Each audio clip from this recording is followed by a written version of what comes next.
Bonjour, je suis Henri Navalone.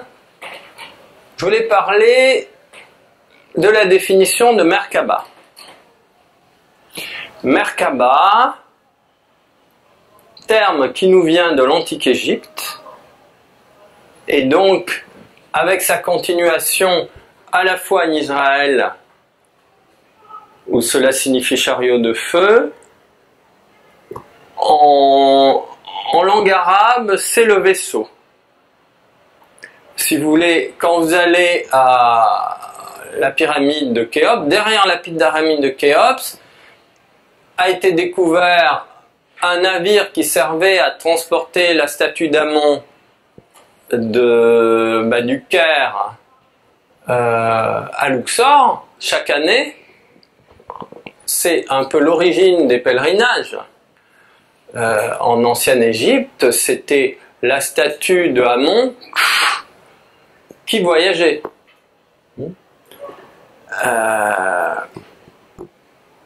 Et les pèlerins suivaient la statue.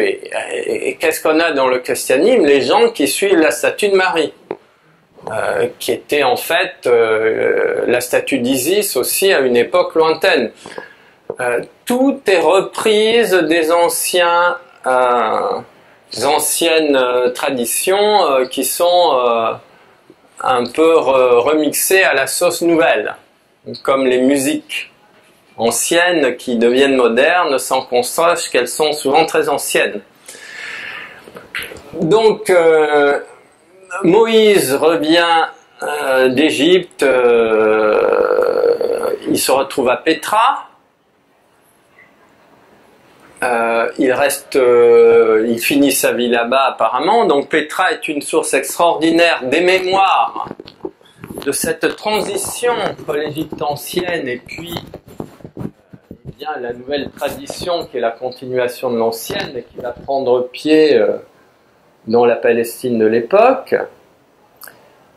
Et alors, en Égypte, il y avait donc, alors il semblerait que ça vienne de Thoth Hermès, Hermès Trismégiste, le trois fois grand, fondateur du premier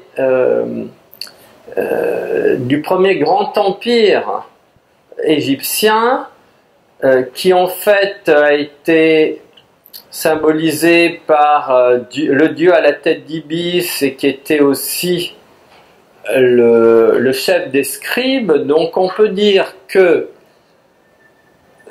Thoth, son nom égyptien, Hermès, son nom grec, symbolise vraisemblablement la tradition d'un grand initié qui enseignait justement la reconnexion de l'être humain avec sa divinité éternelle, à une époque où ces enseignements qui jusqu'alors vraisemblablement étaient oraux sont codifiés par l'écriture et quelque part ramenés à la mémoire par l'écriture. Donc on peut supposer que Thoth Hermès est au carrefour des civilisations, parce que quand on passe de la tradition orale à l'écriture, cela signifie qu'on descend d'un degré dans le plan du mental.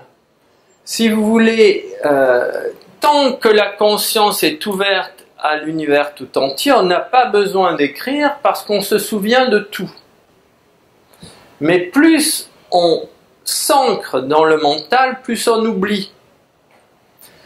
Et plus on a besoin d'outils extérieurs, et le livre en est un, pour se souvenir de ce que l'on a oublié mais qui est inscrit dans nos cellules. Et c'est ainsi que le mental n'est pas en réalité une source de connaissance, c'est une source d'oubli. Au fur et à mesure qu'on utilise le mental à des niveaux de plus en plus importants, cela signifie qu'on se coupe de la source universelle d'information et que l'on oublie que cette source universelle est capable de nous alimenter en permanence et de répondre à toutes les questions que nous nous posons. Elle est à notre disposition en permanence et il s'agit de se souvenir de ces mémoires qui sont à l'intérieur de nous. Et on pourrait dire que c'est cela la Merkaba.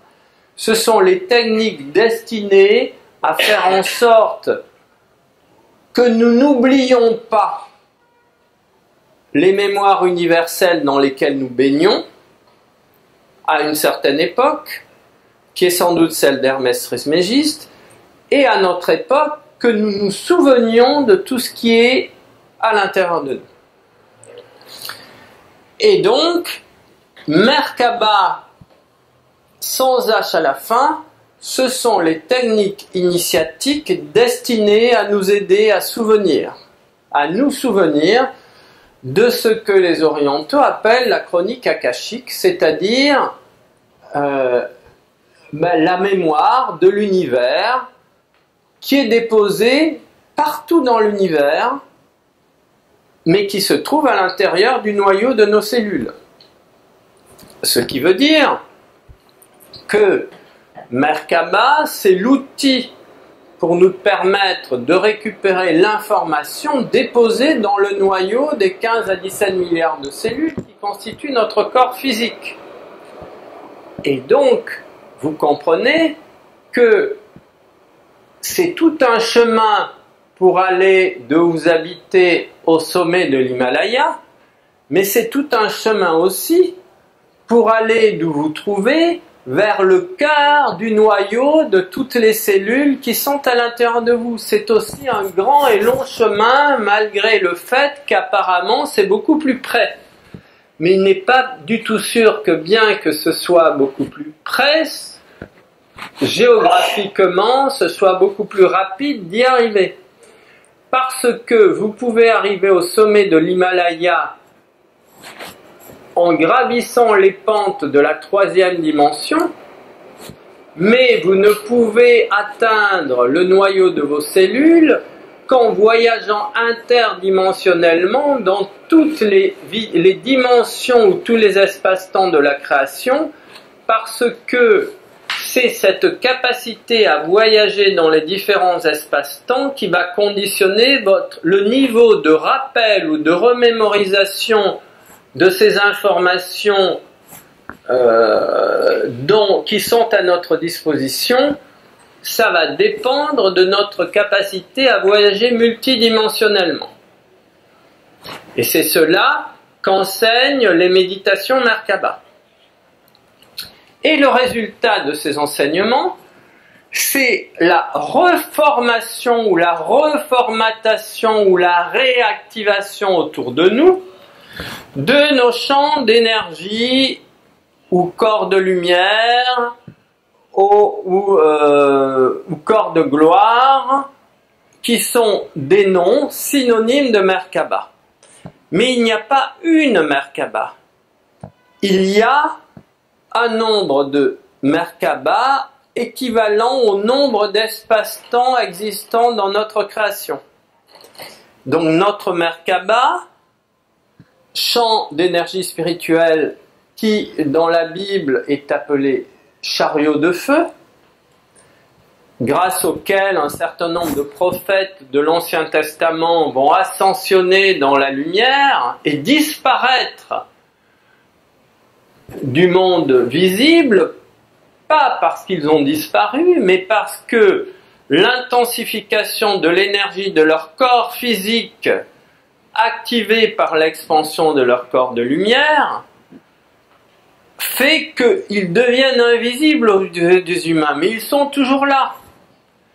Et c'est cela qui est extraordinaire. Vous comprenez que quand on parle des hiérarchies spirituelles, des anges, des archanges, des archers ou principautés, des vertus, des puissances, des dominations, des trônes, des chérubins et des séraphins, nous disons, mais ils n'existent pas parce qu'on ne les voit pas. Mais ce n'est pas parce qu'on ne voit pas quelque chose que ça n'existe pas. Ça n'existe pas parce qu'on n'est pas capable de les voir. Et pourquoi est-ce qu'on n'est pas capable de les voir? Parce qu'ils vibrent cellulairement à des niveaux de rapidité tellement extravagants que nos yeux sont incapables de les voir. Et si vous voulez, à chaque fois qu'on atteint un certain niveau vibratoire qui est 60 fois plus rapide que celui de la dimension dans laquelle on se trouve, eh bien on change de dimension. Donc, les enseignements Merkaba qui permettent, Merkaba sans H, qui permettent d'édifier nos successifs chariots de feu dont chacun, c'est toujours un chariot de feu, mais qui est de plus en plus vibratoirement actif et rapide en fonction de la capacité que nous aurons établie d'accélérer le niveau vibratoire de nos cellules. Et cette accélération dépend avant tout de notre capacité à nous nettoyer de toutes les mémoires de basse fréquence que nous avons accumulées dans notre existence, que nous avons reçues de nos parents, grands-parents, arrière-grands-parents, tous les ancêtres de l'humanité, de la planète Terre, ainsi de suite, même de notre système solaire. À chaque fois que nous voulons accéder à un niveau de mémoire supérieur, il s'agit de nettoyer les niveaux de mémoire antérieurs qui occupaient toutes les archives de notre capacité, toutes nos archives personnelles. Donc si vous voulez, et la Merkaba avec H, c'est, on pourrait appeler ça, notre vaisseau interdimensionnel individuel. La Merkaba, c'est le vaisseau. Mais les gens pensent qu'avec ça, on va pouvoir rapidement aller, je ne sais pas, de Paris à Singapour, pas dans un claquement de doigts. C'est un vaisseau interdimensionnel. Ça ne permet pas de voyager horizontalement, c'est un outil de voyage vertical. On voyage sur les ondes de la lumière. La lumière, c'est de l'information. Et là, ça mériterait une autre communication. Pourquoi est-ce que la lumière, c'est de l'information? Quel type d'information est véhiculée par la lumière? Quelles sont les mémoires que la lumière véhicule? Bon. En tout cas, la Merkaba, c'est un outil destiné à nous permettre de voyager interdimensionnellement. C'est-à-dire à traverser l'un après l'autre les différentes sphères, les différents espaces-temps qui sont chacun des vortex. Donc vous avez des vortex qui sont en réalité notre tube pranique, qu'il s'agit d'ouvrir de plus en plus pour pouvoir passer, et chaque vortex est gardé par des gardiens du seuil. Donc, les gardiens du seuil empêchent de passer ceux qui ne sont pas prêts, et la seule condition pour passer, c'est la purification.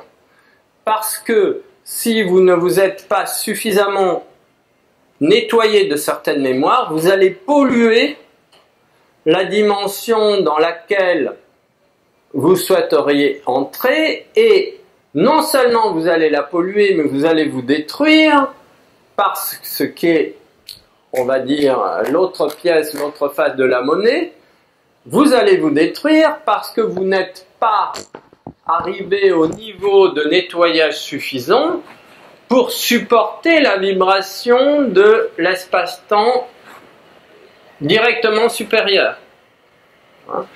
Donc, Merkaba, ce sont les techniques, Merkaba sans H, les techniques susceptibles de nous permettre de voyager interdimensionnellement avec notre vaisseau de lumière, avec notre chariot de feu, qui lui prend un H, Merkaba avec H, et qui va, au fur et à mesure que nous traversons les espaces-temps après avoir reçu l'assentiment des gardiens du seuil, qui va nous permettre de télécharger sur notre, on va dire, dans nos bobines de mémoire individuelle, les informations collectives de la création. Et tout cela part de la capacité que nous aurons réussi à établir d'amener les cellules de notre corps physique à collaborer intégralement, sans plus l'ombre d'une résistance avec ce travail. Voilà un peu la définition que l'on pourrait donner de Merkaba.